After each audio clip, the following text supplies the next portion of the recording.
আফগানিস্তানের রাজধানী কাবুল ও নানগারহারের প্রদেশে বিমান হামলা চালিয়েছে পাকিস্তান। সোমবার রাতে চালানো এই হামলায় ধ্বংসস্তূপে পরিণত হয়েছে কাবুলের উমিদ ক্যাম্প হাসপাতাল। ধ্বংসযজ্ঞের মাঝে প্রাণ বাঁচাতে দিকবেদিক ছুটে পালানোর চেষ্টা করছেন আতঙ্কিত রোগীরা।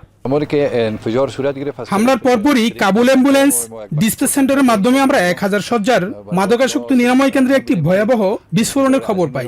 সংবাদ পাওয়া মাত্রই আমাদের পুরো টিম নিয়ে এখানে ছুটে আসি। তখন চারপাশ থেকে আমাদের কাছে আহতদের নিয়ে আসা হচ্ছিল। তালেবান সরকারের দাবি, কাবুল ও নানগারহারের বিভিন্ন পয়েন্টে চালানো এই হামলায় নিহতের সংখ্যা 400 ছাড়িয়েছে এবং আহত হয়েছেন আরও 250 মানুষ।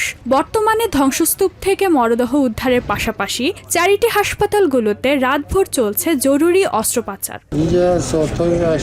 রাত 8:30টার দিকে হঠাৎ এই ঘটনা ঘটে। একটি বিমান এসে দুটি বোমা ফেললে মুহূর্তেই সবকিছু ধসে পড়ে।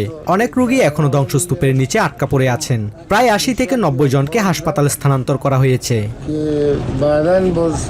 মার্চে শুরু হওয়া সীমান্ত সংঘাত এখন চরম আকার ধারণ করে 2600 কিলোমিটার সীমান্ত পেরিয়ে ছড়িয়ে পড়েছে মূল ভূখণ্ডেও। এই হামলাকে পাকিস্তান সন্ত্রাস বিরোধী অভিযান হিসেবে দাবি করলেও বেসামরিক স্থাপনায় আঘাতের বিষয়টি নাকচ করছে।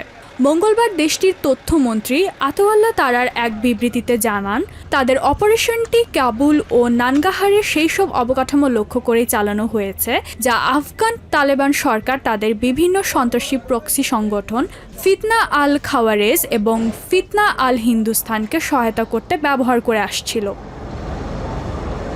এই রক্তক্ষয়ী সংঘাত থামাতে দুই পক্ষকে সংযত হওয়ার আহ্বান জানিয়েছে চায়না। বেজিংয়ের পররাষ্ট্র মন্ত্রণালয় প্রতিবেশী দুই দেশকে আলোচনার টেবিলে ফেরার আহ্বান জানিয়েছে। আফগানিস্তান ও পাকিস্তান সবসময় প্রতিবেশী দেশ হিসেবে থাকবে। দুই দেশের মধ্যে বিদ্যমান সমস্যাগুলো সমাধানে সংলাপ ও আলোচনাই একমাত্র কার্যকর উপায়। চায়না আশা করে উভয় পক্ষ শান্ত থাকবে এবং সংযম প্রদর্শন করবে।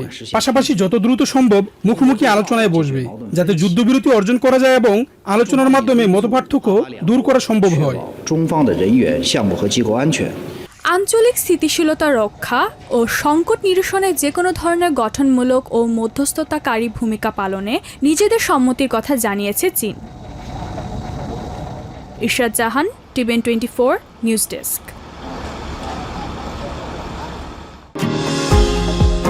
নিউ ইয়র্ক থেকে সম্প্রচারিত টিভিএন 24 টেলিভিশন বিশ্বজুড়ে বাঙালির কণ্ঠস্বর।